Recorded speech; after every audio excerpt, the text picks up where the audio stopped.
السلام علیکم معزز طلباء کرام، آپ سب کیسے ہیں؟ آج ہم تفسیر بیضاوی کے سبق نمبر 245 کو پڑھیں گے۔ آج کے ہمارے سبق کا عنوان ہے پہلا قول زیادہ بہتر ہے۔ آج کے ہمارے سبق کی عبارت والرد الی المنزل اوجہ سے شروع ہوتی ہے، چونکہ گزشتہ سبق میں ہم نے پڑھا تھا کہ فَأْتُوا بِسُورَةٍ مِّن مِثْلِهِ میں جو مثلی ہی کے اندر ہا ضمیر ہے، تو وہ ہا ضمیر کا مرجع کیا ہے؟ اس حوالے سے دو قول چونکہ ہم نے پڑھے تھے۔ ایک تھا کہ اس کا مرجع وہ منزل کتاب ہے کہ اس کتاب کی مثل کی ایک صورت تم لے آؤ، اور دوسرا یہ تھا کہ اس کا جو مرجع ہے وہ کتاب تو نہیں ہے، البتہ عبد نام لفظ عبد ہے، جس سے مراد رسول اکرم صلی اللہ علیہ وسلم کی ذات ہے۔ تو برحال اب یہ کہ اب یہاں پر مرجع کے اعتبار سے دو قول تو ہم نے پڑھے، لیکن زیادہ راجح ان میں سے پہلا قول ہے۔ اس پر 6 طرح سے مصنف علیہ رحمہ وہ دلیلیں دیں گے، یعنی 6 وجوہات بیان کریں گے کہ وہ پہلا قول زیادہ راجح کیوں ہے۔ تو بالخصوص ہم ان وجوہات کی جو تفصیل ہے وہ تو وضاحت کے چیپٹر میں پڑھیں گے۔ ابھی ہم ایسا کرتے ہیں کہ عبارت پڑھ کے اس کا ترجمہ کیے دیتے ہیں۔ مصنف علیہ رحمہ لکھتے ہیں وَالرَّدُّ إِلَى الْمُنَزَّلِ أَوْجَهُ، اور منزل کی طرف ضمیر کا لوٹانا یہ زیادہ راجح ہے، لِأَنَّهُ الْمُطَابِقُ لِقَوْلِهِ تَعَالَى فَأْتُوا بِسُورَةٍ مِّن مِثْلِهِ وَلِسَائِرِ آيَاتِ التَّحَدِّي۔ اس کی پہلی وجہ یہ ہے کہ یہ اللہ تبارک و تعالیٰ کے اس قول کے مطابق ہے، فَأْتُوا بِسُورَةٍ مِّن مِثْلِهِ، اور تمام آیات تحدی جو ہیں جن میں چیلنج کیا گیا ہے ان سب کے یہ مطابق ہے۔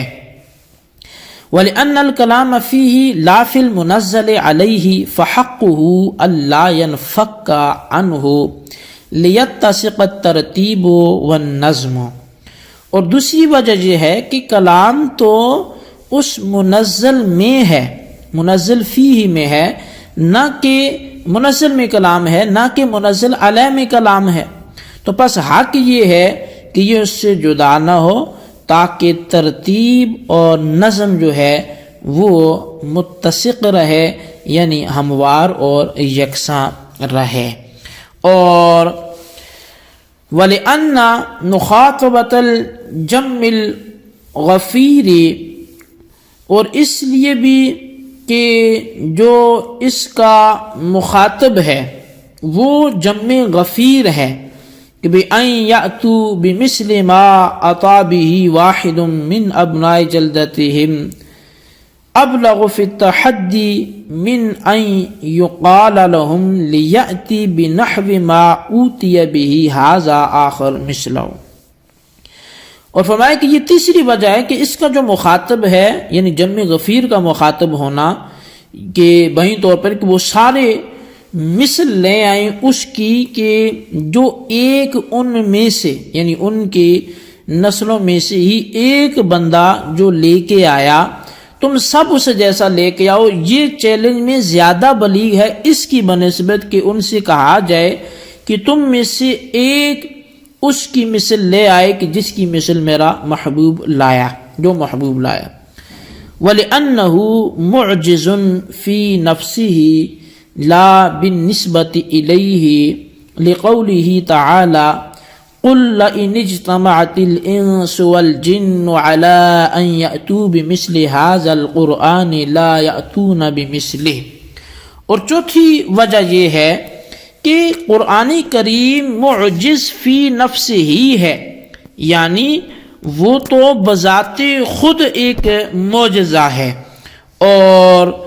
وہ نبی علیہ السلام کی طرف نسبت کرنے کے اعتبار سے معجزہ نہیں ہے،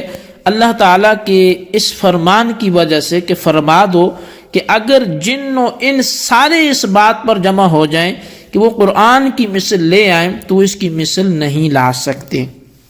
وَلِأَنَّ رَدَّهُ إِلَىٰ عَبْدِنَا يُوهِمُ إِمْكَانَ صُدُورِهِ مِمَّن لَّمْ يَكُنْ عَلَىٰ صِفَتِهِ۔ اور پانچویں وجہ یہ ہے کہ اس کا لوٹانا عبدنا کی طرف وہ وہم دیتا ہے کہ اس کا صدور شاید ان لوگوں سے ممکن ہے جو حضور کی صفت پر نہیں ہے۔ وَلَا يُلَائِمُهُ قَوْلُهُ تَعَالَى وَادْعُوا شُهَدَاءَكُم مِّن دُونِ اللَّهِ فَإِنَّهُ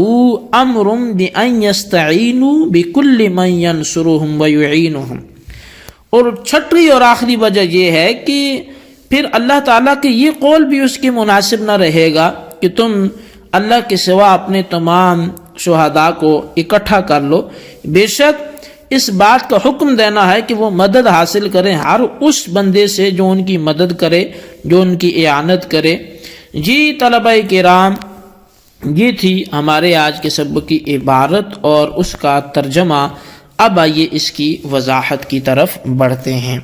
آغاز میں یہ بات بیان ہوگی کہ ہم کیا سمجھنے جا رہے ہیں، تو بلا قیل و قال کے ہم کئی چیزیں عبارت سے وضاحت ہو گئی، لیکن حاصل کلام ان 6 وجوہات کا وہ یہ ہے کہ دیکھیں ضمیر کا مرجع منزل ہو، وہ کلام ہو، اس کی پہلی وجہ یہ ہے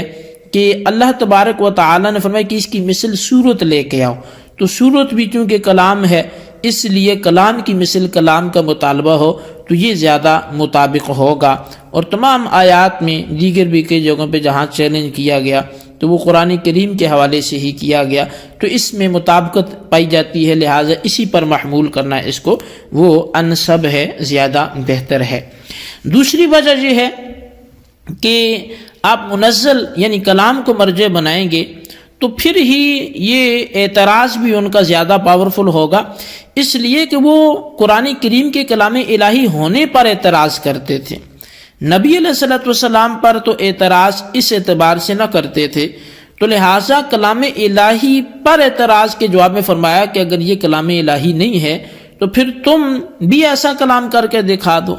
تو لہٰذا اس اعتبار سے بھی مناسب یہی ہے کہ اس ضمیر کا مرجع جو مثل لانے کا مطالبہ کیا گیا وہ کلام الہی کو قرار دیا جائے۔ تیسری وجہ یہ ہے کہ آیت کا جو مخاطبین ہیں وہ جمع غفیر ہے، وہ فرد واحد نہیں ہے، اور جمع غفیر کو